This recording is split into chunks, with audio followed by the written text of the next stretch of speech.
Welcome friends. আজকে just এর আগের ভিডিওতে আমি পশ্চিমবঙ্গে এনআইওএস ডিএলএড এর থার্ড এক্সামিনেশনের যে কোর্ট কেস আপডেট আপনাদের সাথে শেয়ার করেছিলাম। সেখানে বলেছিলাম হাইকোর্ট কোনো স্টে অর্ডার দেয়নি, অর্থাৎ 3 ফেব্রুয়ারি যেমন পরীক্ষা হওয়ার তেমনই পরীক্ষা হবে। তো কোর্ট কেসে আরেকটু আপডেট পাওয়া গিয়েছে, যদিও সেই আপডেটটি আনন্দিত হওয়ার মতো কিছু আপডেট আপাতত নয়।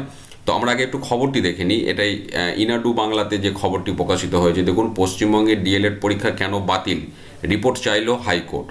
তো আমরা একটু বিস্তারিত খবরটি দেখে নেব। দেখুন, শুধুমাত্র পশ্চিমবঙ্গে ডিএলএড পরীক্ষা কেন বাতিল করা হলো এ নিয়ে এনআইওএস এর কাছে রিপোর্ট তলব করলেন বিচারপতি সমাপ্তি চট্টোপাধ্যায়।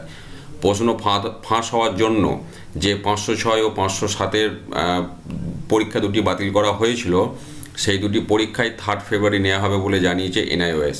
আজ মামলার শুনানিতে বিচারপতি সমাপ্তি চট্টোপাধ্যায় এনআইওএসের আইনজীবীর কাছে পরীক্ষা বাতিলের কারণ জানতে চান, তবে প্রশ্নের সদুত্তর দিতে পারেননি আইনজীবী। এই নিয়ে এনআইওএসকে 15ই ফেব্রুয়ারি রিপোর্ট জমার নির্দেশ দেন। মামলাকারীর আইনজীবী ফিরদৌস শামীম বলেন, সারা দেশে একই দিনে পরীক্ষা হয়েছে, অথচ শুধুমাত্র পশ্চিমবঙ্গের পরীক্ষা বাতিল করা হলো কেন?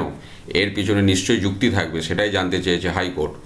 2009 সালে শিক্ষার অধিকার আইন, তো তারপর এখানে সে আগের ঘটনাটা দিয়েছে। তারপর শেষ প্যারাগ্রাফে যেটা লিখছে দেখুন, সারা দেশে 14 লক্ষ বেশি পরীক্ষার্থী দিয়েছেন। আচ্ছা, শেষের দিকে যেটি দিয়েছে যে সিবিআই তদন্ত দাবি করেছিল শিক্ষক ঐক্য মুক্ত মঞ্চর সংগঠন। তো বিচারপতি সমাপ্তি চট্টোপাধ্যায় এজলাসে এই মামলার শুনানি হয়েছিল। তো যাই হোক, যে খবরটি আমি একটু আগে শেয়ার করেছি সেখানে বলেছিলাম যে কোনো স্টে অর্ডার হাইকোর্ট থেকে দেয়নি। আর এখন যে ডিটেলস খবরটি পাওয়া যাচ্ছে সেখানে যেটা আমরা দেখতে পাচ্ছি যে 15ই ফেব্রুয়ারি রিপোর্ট জমা দেওয়ার নির্দেশ দিয়েছেন। তো তাহলে বিষয়টি যেটি দাঁড়ালো, 3 ফেব্রুয়ারি পরীক্ষাটা হয়ে যাওয়ার পর 15ই ফেব্রুয়ারি রিপোর্ট জমা দেওয়ার, সবই বুঝতে পারছেন। তারপর আর কি হবে, পরীক্ষা যদি কষ্ট করে দিতেই হলো 3 ফেব্রুয়ারি, তারপর 15ই ফেব্রুয়ারি রিপোর্ট জমা পেয়ে যদি সেটা বাতিলই হয়, তো সেই কষ্টটা তো হয়েই গেল সবাইকার। এখন এই 15ই ফেব্রুয়ারি রিপোর্ট জমা দেওয়ার ওপর ভিত্তি করে তো কেউ পরীক্ষা না দিতে গিয়ে ঘরে বসে থাকতে পারবে না।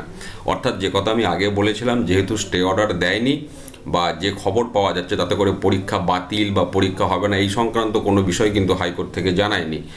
পাশাপাশি আজকে এনআইওএসের পক্ষ থেকে হল টিকিট ডাউনলোড করার বিষয়ও সামনে এসেছে, সেটাও আপনাদের সাথে আমি শেয়ার করেছি। তো যাই হোক, পরীক্ষা 3 ফেব্রুয়ারি আপনারা দিয়ে আসুন, 15 তারিখে রিপোর্ট জমা পড়ুক, তারপর কি হয় সেটা দেখা যাবে। যদিও আর সেদিকে কারোর কোনো গুরুত্ব থাকবে বলে, এই যে পরবর্তী যে শুনানি তাতে কোনো গুরুত্ব থাকবে বলে আমার মনে হয় না। তো যাই হোক, যেটুকু আপডেট আমি পেলাম আপনাদের সাথে শেয়ার করলাম। ধন্যবাদ।